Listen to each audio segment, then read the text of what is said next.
Welcome back. In this video, we'll talk about breathwork techniques for seniors, right? Individuals that are older. Think about our grandparents. That's usually a good indicator of what their seniority level is.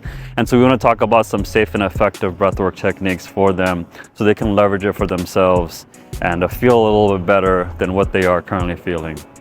So if you're definitely interested in that, stick around and we'll get right into it. Now, when we always talk about the concept of anything, we want to have a baseline understanding of what's actually happening to your body so that way it makes sense as we build on top of it. We like to set the base and then we build from there. So in this situation, everything is in regards to your alpha health. What is your optimal state of being, optimal state of wellness, whatever that means. And so if you were to really double click on that, you would see there's 3 different folders of sorts: movement, metabolism, mindset.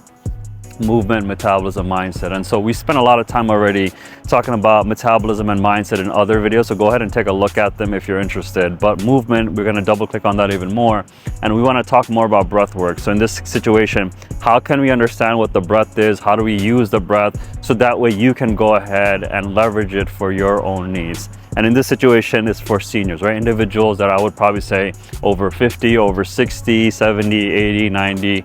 We're getting there, right?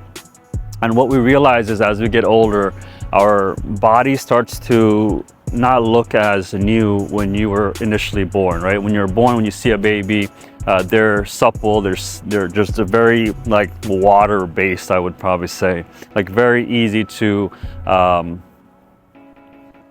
skin is soft, the ability for them to move their joints are very flexible. I just feel like they're very plump, right? They're like a toy. But as you get older, what happens is your skin starts, shriveling, your joints start getting more degraded so that it's difficult to bend, difficult to move the joints around. So your movement gets sort of, I would say, think of it like a car. As the car goes through like 100,000 miles, 200,000, 300, whatever it is, it just naturally wears out. So your body technically wears out for individuals that are living normally. And so what we want to talk about is, and this is going to be a much bigger subject obviously, but specifically breathwork, we'll tie it into a lot of other different things as well. And so let's start off with what the breath means to me, to Alpha, to all of us that have been watching these videos for a while now. And so to get that started, I'm sorry, I'm just distracted. There's a squirrel in front of me and it's just always hanging out and showing me its body and whatnot. So I'm just like really entertained by it. But okay, coming back, center ourselves. The breath, I want to take one with you so that way we can all set the baseline of what the breath is with you. So I'm assuming you're watching this video, you're probably over 50, 60, 70, 80.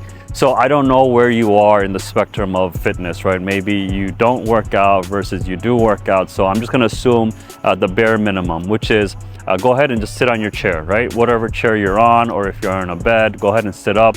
I want you to just sit. When you sit, this is what I call the bare minimum activity. No one likes to work out. When we think of the word workout or fitness, we're thinking of like bodybuilders, we're thinking of individuals that are like steroids and whatnot. You don't have to be. Just the fact that you're sitting up right now, you're doing a movement. You are working out in a way if you think about it. Even when you're laying down, you're working out. So it just means, what are you working out? And in this situation, when you're sitting upright, what I would really want you to think about is, what does your posture look like? Are you hunched over and sitting up, or are you fully stretched out and sitting up, right? I would recommend we go ahead and just really sit up straight, whatever that means. Imagine you had like a plumb line, or there was a string that just goes straight down from the top of your forehead to the, to the back. So, what does that look like? For me, if I were to stand straight or sit straight, I would probably look something like this, right? So, and that's how I would do the breath. And so I would recommend you to also try something similar, whatever that works, whatever that means to you. Once you're there and you're ready, what I want you to do, just, taking a deep breath. What does that mean? Just I'm going to exaggerate it so you get an idea, and then you can go ahead and do it yourself. So,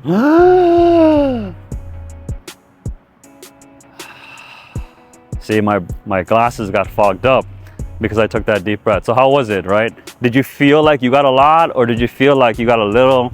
you were struggling a little bit, you felt tightness in your chest, maybe you felt tightness in your back, maybe you feel your joints a little bit more open. You know, a lot of good things can happen, also a lot of bad things can happen, because a lot of us, as we're going through time, we have pockets of areas in our body that you know, are in pain, or have experienced pain, which is what's resulting in more pain right now. So what I recommend right now is think about what we just did. And what if I were to tell you, if you are hunched over, you're probably getting maybe 10 to 20% of what you can technically take in from the air for oxygen. And that's very low. And so if you were to just normally, like if you saw what I did, I'm only getting like 30% maximum probably, because I'm only breathing from the top of my lungs. When you only breathe from the top of your lungs, you're not getting in that oxygen that you can actually take. If you've ever seen a picture of a lung, just think of that tree behind me and turn it upside down. That's how the lung works, right? So that you have the tree branches, and from the branches, all the branches go to the different leaves. And from the leaves, we're having an exchange of carbon dioxide to oxygen. So the same thing with us. So now imagine you're only breathing from the top of it, right? A little bit of it. You're not getting that full aspect of it, which is unfortunate. So now that you understand that you're only getting like maybe 20 to 30%, let's go ahead and actually get it from the full depths of our belly, and what we call diaphragmatic breathing. So this is going to come now into safe and effective methods for you to try. And so when we think about the breath, there's no real wrong way to breathe. It's just like if you injure yourself from doing the breath, that's where the issues are. And so maybe you have a certain way of breathing, or you've learned a certain way of breathing, or trying out a new way of breathing. What I want you to always come back to is just your natural physiology. What does your body actually look like? What does it naturally like to do? And we want to just go ahead and augment that experience instead of us just trying to reinvent the wheel. And so what I would recommend each of us to do right now as we're sitting up and watching this is go ahead and put your right hand on your heart, left hand on your belly. And when we do this thing called diaphragmatic breathing, when we're going to breathe from our diaphragm, we're going to expand the belly and rise the chest, expand the belly and rise the chest. So I'm going to do 2 with you just so you get an idea, and then after that we'll do 5 altogether so you'll get a good sense of what I'm talking about, and we'll move forward from there. So expand the belly, rise the chest. So I'm going to exaggerate so just demonstrative purposes. So rise the chest, and then let it go, right? So again, expand the belly, rise the chest, and then let it go, right? You might feel a little lightheaded right now because you're getting in almost 3 times more oxygen than you normally would when you are breathing the other way. And so that's going to be the fun part. Let's go ahead and put our, again, right hand on our heart, left hand on our belly. We'll take 5 of these. After the 5th one, we'll come back and we'll discuss further. So in 3, 2, 1.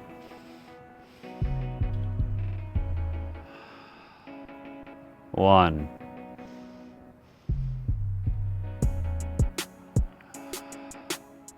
2.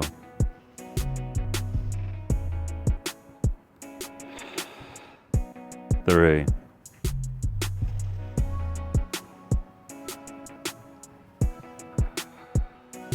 4.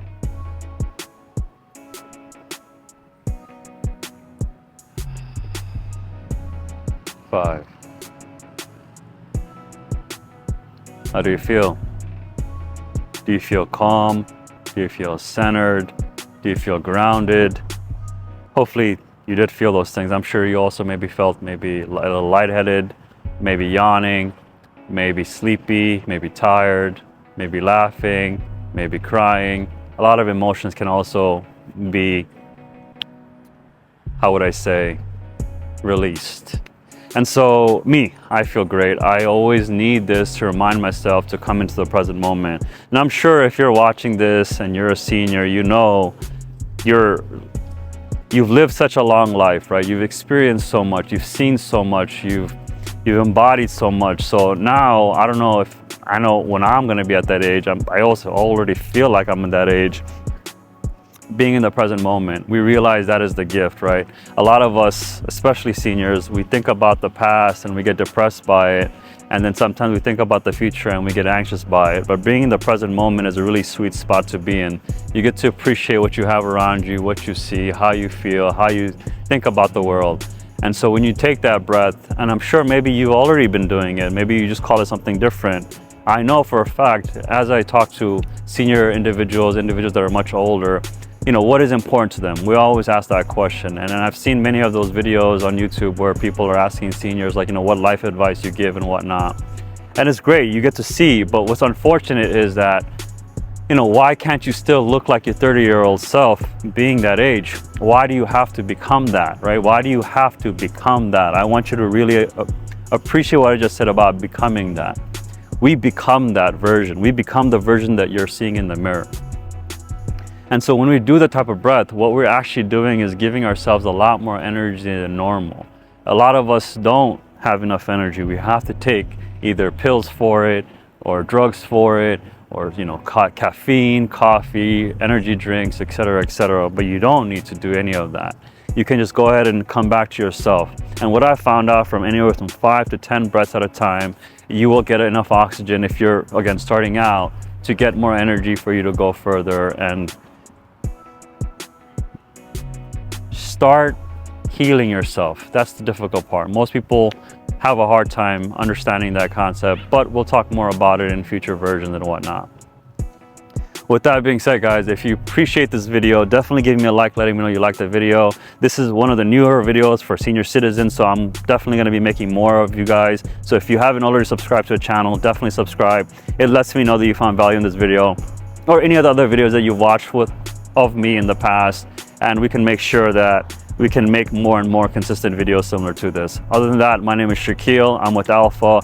We are here to help you optimize yourself to your genetic potential. So definitely stick around. I'll see you in the next one. Take care. Bye.